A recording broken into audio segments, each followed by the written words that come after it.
Italian town is selling dozens of $1 homes. For some, the prospect of buying a cheap home in Italy is a chance to leave their old life behind and start all over again. But the latest town to offer tumble-down houses priced at just over $1 wants buyers to bring it with them, encouraging families or groups of friends to buy multiple properties.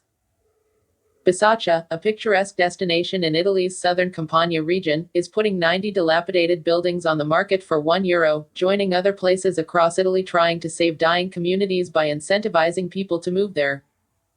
Unlike other towns and villages offering deals for people committing to one-off renovations, Bisaccia's officials say its tightly clustered architecture lends itself to more communal projects. The town's deputy mayor, Francesco Tartaglia, said, "We face a very particular situation here. The abandoned area spreads throughout the most ancient part of the village. Forsaken houses are clustered together, one next to the other along the same roads. Some even share a common entrance. That's why we welcome families, groups of friends, relatives, people who know each other or investors to join forces. We encourage them to buy more than just one house to actually have an impact and breathe new life."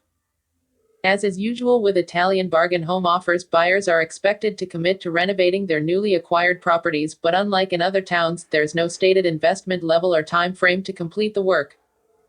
Bisaccia's winning asset is that local authorities own all the empty houses abandoned years ago by residents who fled in search of a brighter future.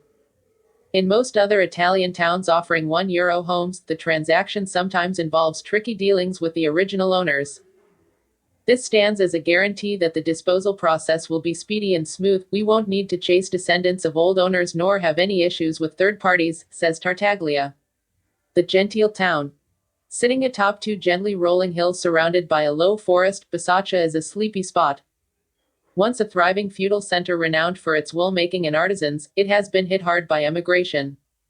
A series of severe earthquakes, the last one in 1980, accelerated its population decline. Bisaccia is dubbed the genteel town because, despite the hardship, its people have always been respectable, welcoming, hardworking and resilient, says Tartaglia. "Newcomers here are pampered and taken care of. We want this place to shine again." Locals have a reputation for being friendly and fun-loving people, who enjoy giving each other cute nicknames based on personal traits and tics. But they're also known for being fiery. Bisaccia's residents descend from the Italic tribes of the Samnites, which inhabited the surrounding hills and fought bitterly against Imperial Rome before capitulating. Legend has it Bisaccia was built on the ashes of the Samnites' mythological ancient city of Romulea. The name, Bisaccia, is said to hail back to the Latin bis, or force. Its coat of arms features two lions fighting. Bronze Age caves and catacombs. Sheep and cow grazing fields where wind energy is now produced. The opulent Princess Tomb and the Archaeological Museum are top highlights. The town's Belvedere viewpoint offers a bucolic vista over sanctuaries and ruins of Roman villas. Frozen in time.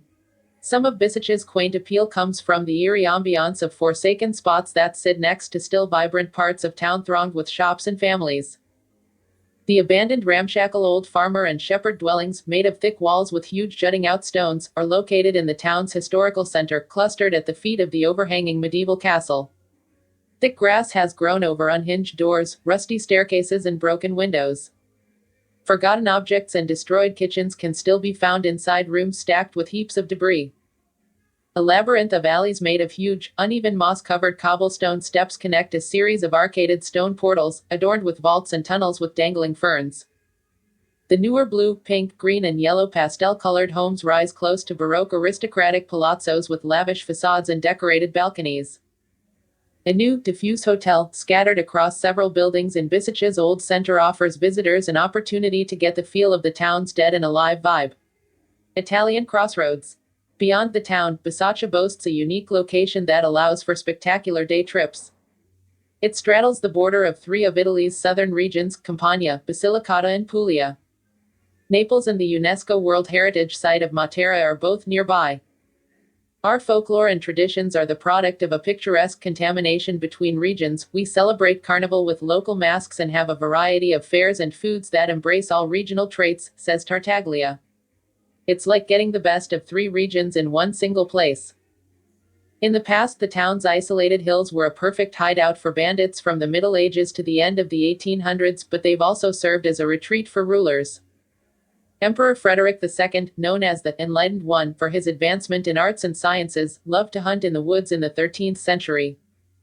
Each year a festival featuring actors in costume recreate the emperor's time in the town, while at Christmas the living nativity scene draws hundreds of fascinated visitors.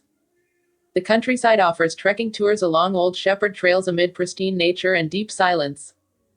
Hikers can discover Bicetre's other districts scattered across the prairies and far from the town center.